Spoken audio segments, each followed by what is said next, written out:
lá thu nhẹ rơi rơi, nắng thu vàng phai phai, ai về âm thầm nẻo cũ bâng khuâng tình xưa.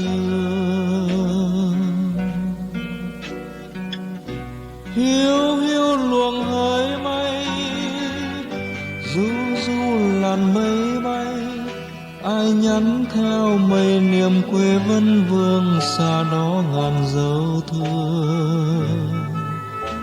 Từ miền xa tiếng chuông ngân hồi buông lấp lấp trong gió vàng, từng cơn sóng mờ xóa dần trong sương lắng.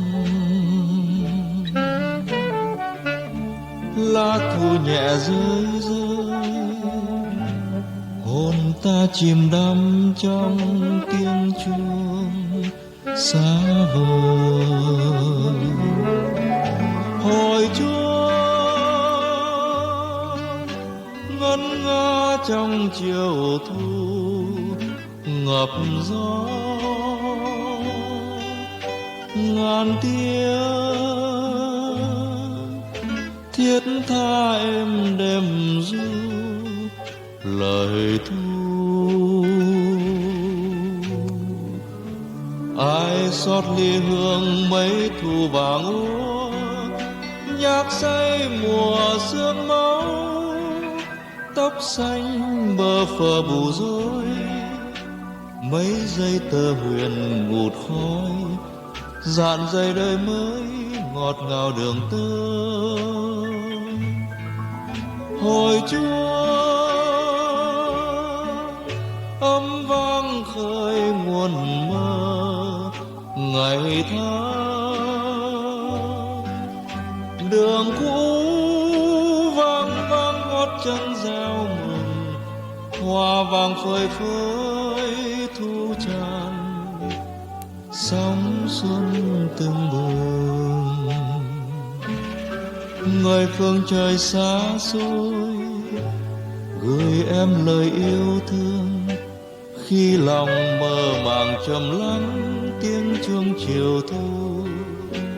Ngày nào khi chiến tranh xong, hồi chuông vui réo muôn tiếng đồng, chuông khơi mùa nắng mới, tình ta đẹp bao nhiêu.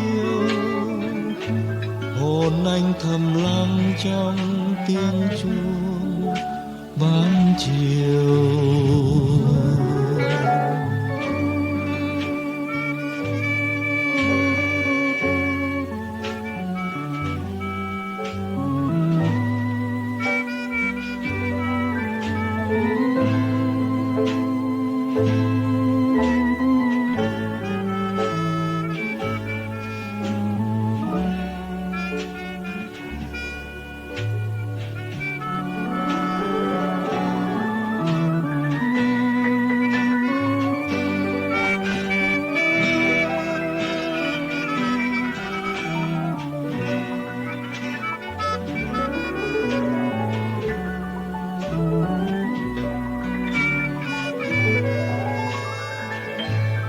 Hồi chuông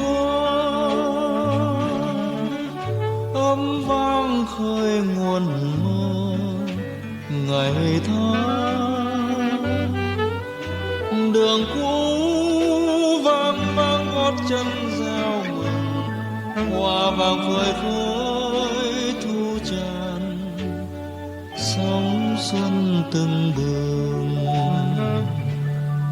Người phương trời xa xôi gửi em lời yêu thương, khi lòng mơ màng trầm lắng tiếng chuông chiều thu.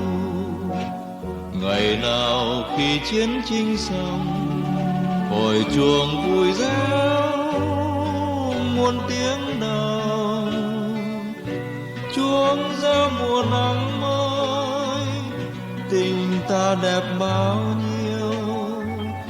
Hồn anh thầm lắng trong tiếng chuông ban chiều.